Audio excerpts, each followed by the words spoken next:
guys, nandito tayo. Pinapunta tayo ng lolo ko kasi nagbunot siya ng balanghoy guys. Pinapunta tayo. Yan. Nandito tayo ngayon. Pinapunta niya ako guys kasi meron daw pong natira sa kanyang balanghoy. Kaya pupunta tayo guys. Baka inaantay niya na ako. Puntahan natin. Teka lang. Baka may aso. Baka tayo habulin ng aso dito guys.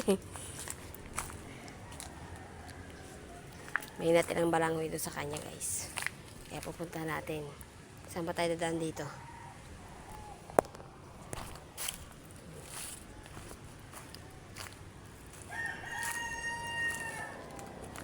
Dito na tayo guys. Sa lolo ko.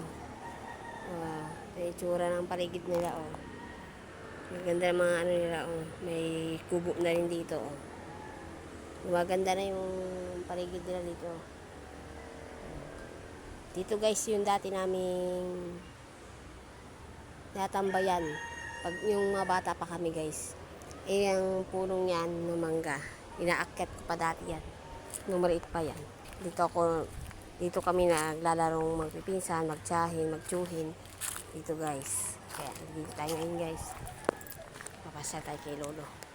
Baka inaantay na tayo guys. Tingnan natin kung may balanghoy pa. Parang wala yata si lolo. Kaya baka madulas tayo. Madulas dito guys. Ayan guys, ito po ang dati naming sapa. Ang ganda-ganda dito guys. Oh. Pag nakapunta kayo dito, ang ganda rito guys. Oh. Yeah. Ayan. Ang ganda ng sapa namin dito guys. Oh. Pakita ko sa inyo yun guys. Oh, ayan oh. Ayan ang baba po. Puro, ano po yan, sapa po yan. Hanggang dun oh. Hanggang dun oh. Maganda po rito sa ano po namin lugar na to. Ito po ay daan papunta rin sa itaas. Doon po ang pinaka dulo ng sapa. Maganda ito guys. Didinig na dinig nyo naman po yung ugong ng sapa. Diba? Ay tayo ipauwi na guys. Kasi walang tao ang bahay ko guys.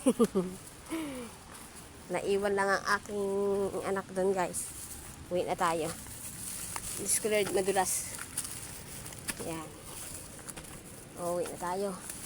Dahil ang lolo ko ay nagluluto na siya ng kanyang tanghalian. Yan. Uwi na tayo. Naku po, malambot ang lupa. Yan.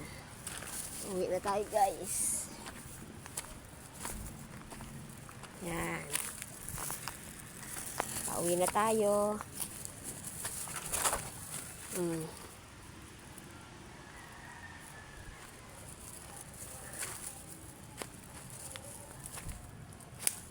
Ganito na lang guys. Thank you.